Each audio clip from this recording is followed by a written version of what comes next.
Bismillahirrahmanirrahim. Assalamualaikum warahmatullahi wabarakatuh.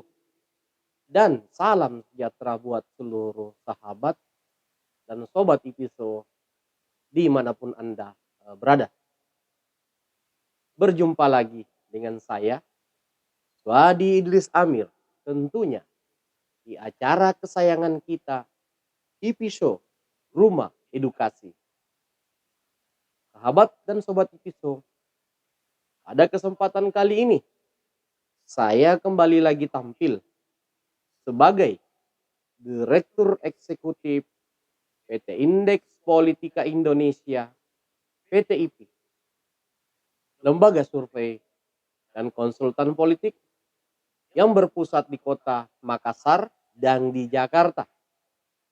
Sahabat dan sobat Ipiso, saya selaku analis politik dari PT Indeks Politika Indonesia, PTIP, pada kesempatan kali ini akan membedah dinamika politik Provinsi Kalimantan Tengah menuju perhelatan politik Pilkada Gubernur Kalimantan Tengah 2024. Tentu ada yang berpikir terlalu dini membicarakan tentang perhelatan Pilgub.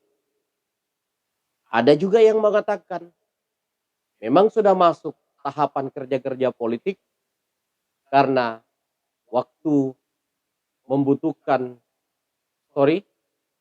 perhelatan Pilgub membutuhkan waktu yang cukup panjang untuk setiap calon agar kehadirannya maksimal maju bertarung. Tentunya harapannya adalah memenangkan perhelatan Pilgub di 2024, sahabat dan sobat Ipiso. Sahabat dan sobat Ipiso, sebelum saya mengulas dinamika politik di sana dengan siapa saja figur-figur yang berpotensi muncul di perhelatan Pilgub 2024 di Provinsi Kalimantan Tengah, tentu saya ingin menjelaskan sedikit analisis politik menuju 2024. Ada perbedaan, sahabat dan sobat Ipiso, suasana politik 2024 dengan sebelum-sebelumnya.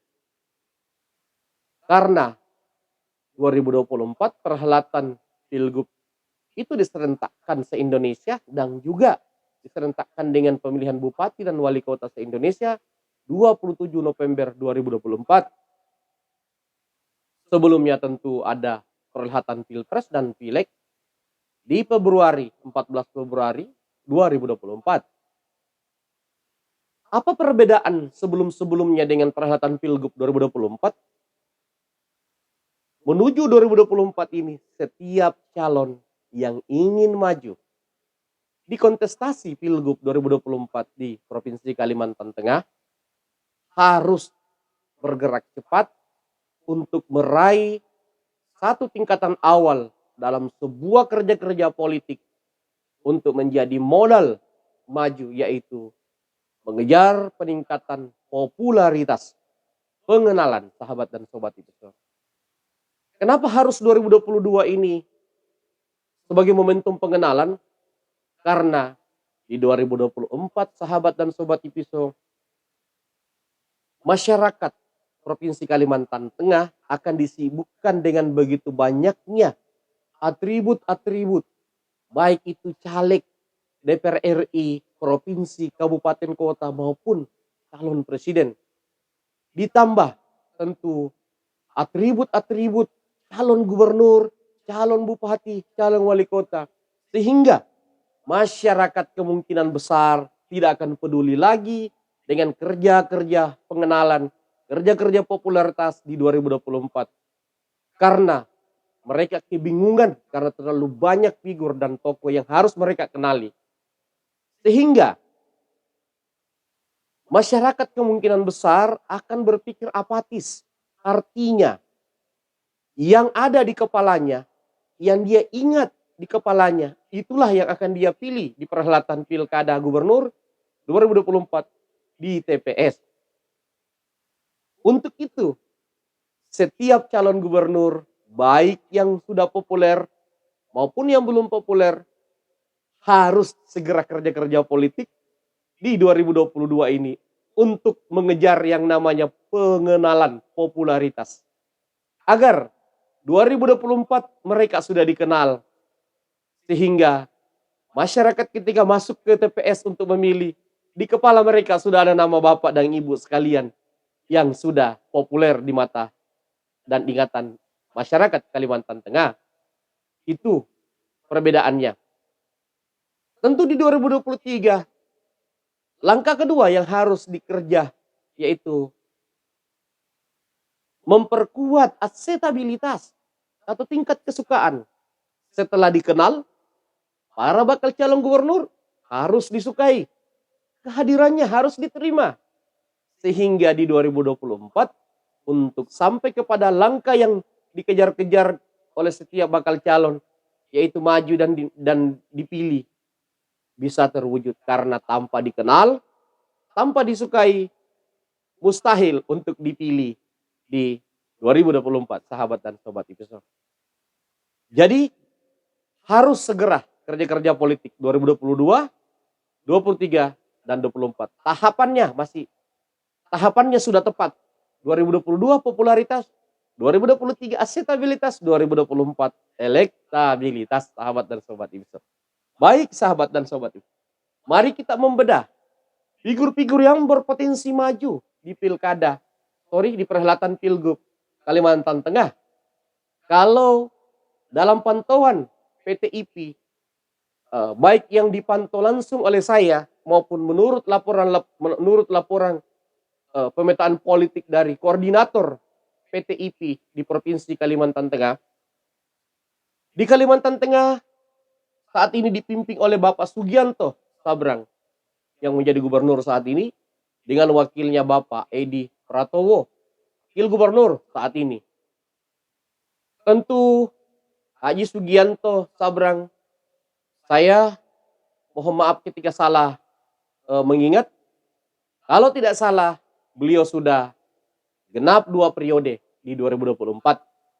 Artinya tidak maju lagi. Mohon maaf kalau saya salah mengingat. Kalau beliau sudah 2 periode. Tapi seingat saya, beliau sudah 2 periode. Tentu dari kubu Bapak Haji Sugianto Sabrang, yang ditunggu adalah keluarganya, kadernya, regenerasinya, yang mungkin akan beliau munculkan apakah di 2022 ini atau di 2023. Kemudian tentu wakil gubernur saat ini Bapak Edi Pratowo.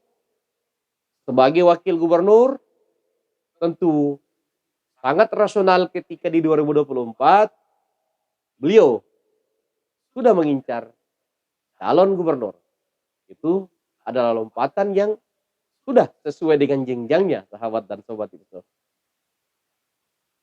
Tentu selain Pak Edi Pratowo sebagai wakil gubernur saat ini, mantan wakil gubernur sebelumnya, mohon maaf kalau saya salah, Habib Said Ismail pun punya potensi kembali maju di 2024 karena 2024 zona pertarungan bebas di Pilkada Gubernur Kalimantan Tengah. Begitupun Bapak Ben Brahim S. Bahat dan Bapak Haji Ujan Iskandar yang 2018 kemarin kalau tidak salah ingat, di 2020 kemarin kalau saya tidak salah ingat, mereka berpasangan melawan Bapak Haji Sugianto Sabrang dan Haji Edi Pratowo. Tentu peluang Bapak Ben Brahim S. Bahat untuk maju kembali sangat besar, dan potensi dia untuk bersaing memenangkan perhelatan Pilgub cukup terbuka karena sudah punya modal kerja politik ketika melawan Haji Sugianto Sabrang dan Haji Edi Pratowo. Begitupun dengan Bapak Haji Ujan Iskandar, sahabat dan sobat episode.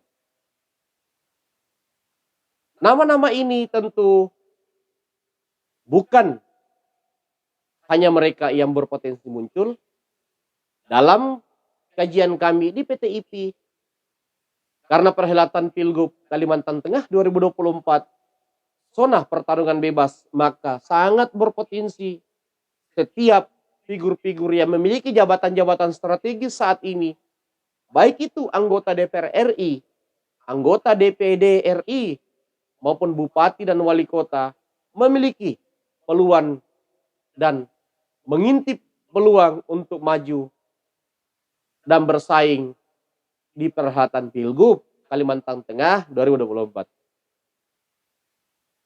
Tentu anggota-anggota dewan yang terhormat yang mewakili Provinsi Kalimantan Tengah sangat rasional ketika memiliki hasrat untuk menatap Pilgub 2024. Ketika Bapak Haji Sugianto Sabrang tidak maju lagi, artinya ruang pertarungan terbuka bagi semua. Anggota DPR RI dalam catatan kami, mohon maaf kalau salah, Bapak Haji Iwan Kurniawan SH MSc fraksi Gerindra, Bapak Dr. Insinyur Willy Midel Yosef MM PDIP, fraksi PDIP, Haji Agustiar Sabrang Eskom PDIP, Detrandes Mutarudin Golkar, Ari Egahani SH Nasdem Bambang Purwanto Demokrat. 6 perwakilan anggota DPR RI dari Provinsi Kalimantan Tengah ini tentu memiliki peluang yang sama dengan Wakil Gubernur Bapak Edi Pratowo, Bapak Ben Brahim, dan tentu Bapak Haji Ujan Iskandar dan Habib Said Ismail. Mereka memiliki potensi yang sama untuk maju dan bersaing di perhelatan Pilgub 2024, sahabat dan sobat episode. Selain anggota DPR RI yang terhormat, tentu anggota DPD RI yang tentu bukan figur sembarangan, karena biasanya yang menempati posisi DPD RI itu adalah tokoh-tokoh yang berpengaruh atau memiliki jaringan kuat di partai politik maupun di kabupaten kota. Karena orang lolos di DPD itu tidak mudah tanpa ada jaringan, tanpa ada basis massa, tanpa ada ketokohan. Tentu nama-nama seperti Bapak Dr. Agustin Teras Narang, Haji Muhammad Rahmat SE ST, Habib Said Abdul Rahman, Haja Yustina Ismiati SHMH juga patut diperhitungkan dalam kontestasi Pilgub Kalimantan Tengah 2024. Baik tentunya sebagai bakal calon gubernur ataupun bakal calon wakil gubernur, sahabat dan sahabat itu. Karena mereka adalah tokoh-tokoh yang tentu memiliki modal popularitas dan akseptabilitas sebagai anggota DPD RI wakili Provinsi Kalimantan Tengah, sahabat dan sobat itu. Selain anggota DPR RI dan anggota DPD, tentu kepala-kepala daerah, bupati dan wali kota juga tentu mengintip potensi-potensi dan peluang-peluang di perhelatan Pilgub 2024. Karena memang jenjang seorang bupati tentu naik di perhelatan Pilgub, baik sebagai calon gubernur maupun calon wakil gubernur. Tentu dari 14 kepala daerah tingkat 2 di sana ini, tidak semua pasti bisa mujur. Namun dalam kontestasi menuju 2024 persaingan itu pasti terbuka. Walaupun nanti mungkin endingnya hanya 1, 2, sampai 3 kepala daerah yang mungkin punya nasib dan kemujuran untuk bisa tampil di perhelatan Pilgub Kalimantan Tengah 2024. Dari catatan kami yang kami pantau di sana, sahabat dan sobat episode, tentu Bupati Seruang Bapak Yul Haidir yang menjabat periode 2018-2023 pasti mengintip peluang menuju pilgub. Beliau pasti akan melihat kalau ada peluang, pasti lompat. Kalau tidak ada peluang, pasti realistis. Begitupun Bupati Sukamara, Haji Windu Subagio, yang juga 2018-2023 periodenya. Bupati Pulang Pisau, Puji Rustati Narang. Tentu Ibu Puji Rustati Narang ini pun mengintip peluang perhelatan Pilgub 2024. Bupati Murung Raya Detrandes Ferdie M. Yosep MA, juga 2018-2023 periodenya. Bupati Lamandau Hendra Lesmana, juga periode 2018-2023. Bupati Kota Waringin Timur Haji Supian Hadi Eskom 2010 hingga 2026. Artinya memang lompatannya menuju perhelatan Pilgub sudah sangat tepat bagi Haji Supian Hadi Eskom. Bupati Kota Waringin Barat Haja Nur Hidayah SHMH 2017-2022 pasti juga mengintip peluang perhelatan Pilgub 2024. Tentu Bupati Kapuas Insinyur Ben Brahim S. Bahat yang sudah kita sebutkan tadi namanya, yang sudah maju kemarin menantang Haji Sugianto Sabrang. Bupati Kapuas ini tentu yang paling diunggulkan bisa kembali tampil maju karena sudah pernah maju kemarin dan tentu sudah ada pengalaman di 2020 lalu menuju 2024, sahabat dan sobat IPISO. Kemudian tentu Bupati Gunung Mas Jaya Samaya Monong juga pasti mengintip peluang.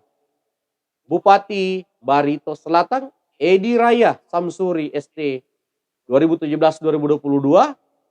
Bupati Barito Timur Ampera Ayemebas SEMM 2020-2024. Barito Utara Haji Nadal Sam, tentu ketiga kepala daerah dari Barito Selatan, Timur, dan Utara ini pun mengintip potensi dan peluang mereka menuju 2024 untuk perhelatan Pilgub, baik sebagai kapasitas bakal calon wakil gubernur maupun calon gubernur tentunya, sahabat dan sobat IPISO.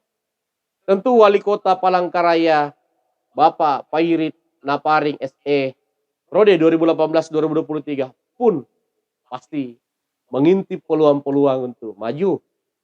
Dan Bupati Katingan Sakarias SE 2018-2023 pun pasti sama dengan kepala daerah yang lain mengincar perhelatan Pilgub 2024, sahabat dan sobat IPISO. Dalam kacamata pemetaan kami di sana, sahabat dan sobat IPISO, saat ini di sana memang potensi dan persaingan itu masih sangat dinamis dan terbuka karena dalam kacamata riset, kacamata data yang kami kumpulkan, hasil dari kumpulan-kumpulan data riset kita menggambarkan memang belum ada tokoh di sana selain Bapak Sugianto Sabrang Wali Gubernur saat ini yang memiliki peta elektoral yang maksimal. Semuanya masih berada pada angka-angka yang relatif masih mungkin bisa dikejar kepala-kepala daerah yang ingin maju ke kontestasi Pilgub. Artinya persaingan elektoral di sana masih sangat terbuka, sahabat dan sobat IPISO. Kenapa? Karena belum ada yang memiliki strong voters yang betul-betul kuat, yang betul-betul unggul jauh dari yang lainnya. Di sana masih berpotensi saling mengejar karena peta elektoral di sana menggambarkan belum ada yang memiliki tingkat keterpilihan di atas 30%. Semua masih di bawah 30%, bahkan rata-rata masih di bawah 20%. Artinya kontestasi Pilgub di Kalimantan Tengah di sana sangat terbuka, sahabat dan sobat IPSO. Ada beberapa hal tentunya yang para figur-figur di sana perlu sangat mencermati ketika menatap perhelatan Pilgub di sana. Tentu pemetaan geopolitik sangat penting di sana, sahabat dan sobat IPSO, karena di sana kalau dalam kajian data kita sangat beragam penduduk dari masyarakatnya di sana, mulai dari penduduk asli di sana, ada suku Dayak, ada suku Jawa yang sangat kuat, Madura yang sangat kuat di Kalimantan Tengah ini, Bugis, Makassar, Mandar pun cukup kuat di sana. Jadi memang pemetaan geopolitik di sana harus tepat, karena kalau salah pasti akan kesulitan untuk meyakinkan setiap perwakilan suku dan budaya di sana. Kenapa? Karena memang Kalimantan adalah daerah yang menjadi tempat transmigran di era Orde Baru, sehingga hampir semua suku yang ada di Indonesia itu ada di sana. Ada Bali, ada Sunda, ada bahkan dari Sumatera Utara, suku Batak pun banyak di sana. Namun dalam pantauan data kita di sana, selain suku Dayak yang dominan di sana yang kuat, ada Jawa, suku Jawa yang kuat di sana, Madura, Bugis, Makassar, Mandar yang lebih mendominasi dibanding perwakilan-perwakilan suku yang lain yang ada di sana. Sehingga memang pemetaan geopolitiknya harus tepat. Antara calon gubernur dan calon wakil gubernur harus mampu memadukan geopolitik berbasis suku, geopolitik berbasis agama, dan geopolitik berbasis wilayah teritorial, sahabat dan sobat IPSO. Karena kalau salah dalam membangun peta geopolitik di sana, akan setengah mati untuk meyakinkan setiap suku dan perwakilan-perwakilan masyarakat yang bisa dikatakan di sana memang sangat dinamis, sahabat dan sobat IPSO.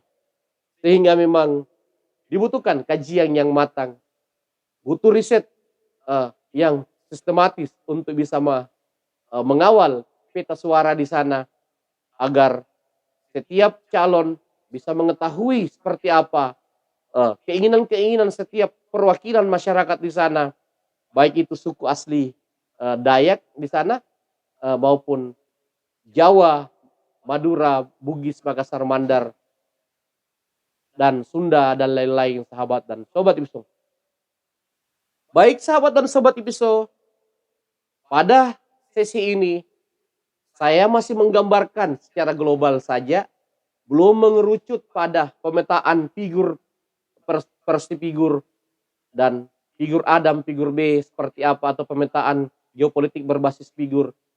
Nanti kami akan memberikan informasi-informasi kepada masyarakat Kalimantan Tengah terkait dinamika politik menuju 2024. Karena memang IPSO Rumah Edukasi ini berkomitmen senantiasa akan memberikan informasi, menjadi jembatan informasi bagi setiap masyarakat di setiap provinsi di Indonesia ini, untuk mendapatkan gambaran-gambaran peta politik terbaru terhangat terkait daerah-daerahnya masing-masing, selain informasi-informasi nasional.